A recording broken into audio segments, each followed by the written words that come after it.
Et coucou tout le monde, alors je crois que vous allez penser que je ne m'habille toujours que de la même façon. Eh bien non, je fais une grosse session tournage parce que j'ai un peu de retard et que j'ai beaucoup de sujets que je souhaite aborder. Donc, me voici avec les mêmes vêtements. J'ai même les mêmes chaussettes.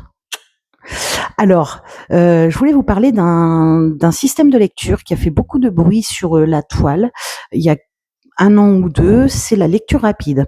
Alors moi, je fais partie des gens qui, pour vouloir lire plus, s'étaient beaucoup penchés sur la lecture rapide. J'ai même fait, je pense, l'erreur d'acheter une formation, dont je tairai le nom parce que j'apprécie beaucoup la personne qui a fait cette formation, et je pense honnêtement qu'il était de toute bonne foi. Quand je dis formation, c'est que du coup, finalement, j'ai pas appris beaucoup plus que ce que je ne savais déjà parce que j'avais déjà beaucoup creusé le sujet. Et puis, finalement, ce sujet de la lecture rapide a vite été débunké.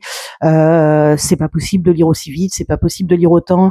Il a aussi été débunké que les concours étaient souvent, en tout cas, je sais pas si c'est vrai, mais c'est ce qui en ressortait dans la vidéo qui a vraiment débunké ça, si bien que Hugo Décrypte a retiré sa vidéo qu'il avait fait sur un concours de lecture rapide. Donc, je pense que ça doit pas être tout à fait faux. Donc il était ressorti que ceux qui gagnaient les concours, les jurys, c'était des copains entre eux. Ceux qui gagnaient le concours, c'était des copains du jury. Enfin voilà, il en est ressorti ça. Toutefois, je vous ai dit que je m'étais formée à la lecture rapide. Alors je n'ai pas suivi tous les conseils. Il y a par exemple un conseil où on dit qu'il faut pas lire les côtés. Voilà, lire que les mots du milieu et éviter de lire les 2-3 premiers mots en début qui sont sur le côté de la page et les 2-3 premiers mots qui sont sur l'autre côté de la page. Moi, ça personnellement, je le fais pas. C'est pas quelque chose qui m'intéresse. De commencer à presque tracer des lignes, parce que c'est ça qui est recommandé, de tracer des lignes. Non, mais de toute façon, même si déjà j'aurais pas écrit sur un livre, et de deux, je pense que j'aurais jamais réussi, même en le faisant sur quelques pages, à choper l'automatisme pour après. Voilà. En revanche, il est aussi conseillé de lire avec un guide visuel. Ce n'est pas bête. Alors, bien sûr, c'est contre-intuitif de tout ce qu'on nous a appris à l'école. C'est pas forcément. Certains disent oh ben non, faut pas le faire. Bon, peu importe. Moi, je sais qu'un guide visuel m'aide. Le problème du guide visuel, c'est que c'est bien si tu es assis à un bureau, que tu prends ton guide visuel, tac, tac, tac, tac, tac, tac, tac, et que tu suis comme ça. En l'occurrence, moi, je lis soit dans le canapé, soit sur une chaise longue, soit dans mon lit, soit je lis rarement assise sur un bureau et tout. Et en fait, mon seul guide visuel, c'est mon pouce. Et très rapidement, mon pouce fatigue et puis j'ai pas envie. Voilà. Et puis il y a aussi que finalement, ça me ferait presque sauter des mots. Là, je suis en train de lire. Depuis hier, j'ai commencé Clemsey à Tatooine de Raphaël Quenard. J'entends Raphaël Quenard en le lisant.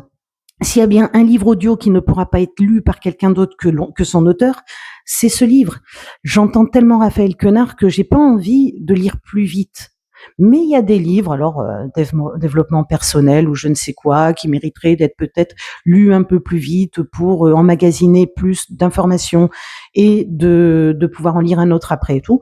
Personnellement, le développement personnel, c'est pas mon truc. Je veux déjà me développer moi, puis ensuite on verra. Enfin, non, c'est une petite boutade, mais j'ai essayé, j'en ai lu et ça m'a apporté que de la culpabilité parce que je me disais en fait je sais pas faire, en fait j'aurais dû faire ça, et puis en fait j'ai 35 ans, admettons, j'ai plus 35 ans, mais à l'époque j'ai 35 ans et puis ça fait des années que je fais comme ça et alors j'ai raté quoi, j'ai tout raté. Enfin bon, voilà, j'ai vraiment laissé, et je trouve qu'il y a des livres écrits par d'excellents auteurs qui aident beaucoup plus au développement personnel que les livres dits de développement personnel. Je pense notamment à Virginie Grimaldi, qui, si on regarde bien le fond, moi, ça me procure beaucoup de choses et ça me développe le perso beaucoup plus que ce type de livre créé pour. Victor Hugo, si on lit bien entre les lignes, c'est incroyable. Il apporte énormément sur le développement personnel et pourtant ça date pas d'aujourd'hui.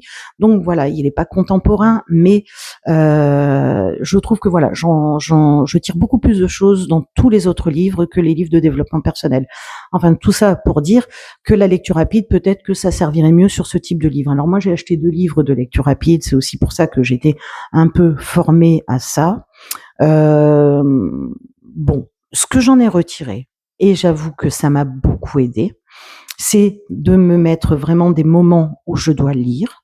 Voilà, par exemple, il y a des personnes qui le matin au réveil vont prendre 10 minutes pour lire. Moi, je mets pas un compteur parce que je vais pas si je commence un chapitre et que je veux savoir la fin du chapitre, je vais pas commencer à me dire maman, j'ai que 10 minutes, non. Donc j'évite ça, mais plutôt le soir, je vais prendre mon livre et je vais me poser pendant que le repas se chauffe ou pendant que les enfants font les devoirs, je suis à côté d'eux et donc parfois je peux lire quelques pages pendant qu'ils galèrent tranquillement sur un exercice. Et une fois que je leur ai expliqué, moi ils le font et puis après je corrige. Enfin après je vérifie que ce soit bien fait. Donc moi en attendant je peux lire. Voilà, il peut y avoir ça dans la lecture rapide et c'est pas de la lecture rapide, c'est juste de la comment on peut dire ça de la discipline. Et puis aussi parfois, moi je vous l'ai déjà dit sur une vidéo, il y a des moments, des descriptions que je trouve trop longues, qui me fatiguent. Alors là, j'applique la lecture rapide, c'est-à-dire que là, je fais guide visuel, je repère les mots qui m'intéressent et qui me disent que là, je ne loupe pas grand-chose du reste de la description, et puis je passe à la suite du texte. J'aime pas trop faire ça parce que je respecte les œuvres et j'irai pas cracher sur un Picasso. Donc je vais, pour moi, sauter des mots, c'est quelque part dénigrer un petit peu l'œuvre parce que si ces mots ont été posés sur le papier et choisis, c'est pour une bonne raison. Mais parfois, pour le rythme de la lecture et puis pour parce qu'il y a des livres qui pourraient parfois nous décourager parce qu'il y a trop de choses dedans qu'on apprécie moins. Je pense voilà notamment aux descriptions pour ma part.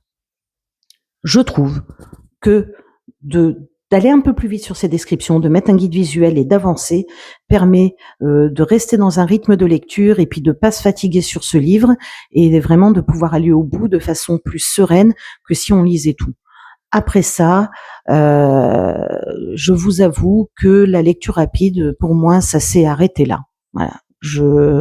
Mais je pense sincèrement que au-delà du mot lecture rapide, il y a plutôt lecture intelligente, c'est-à-dire de voir ce qui nous plairait.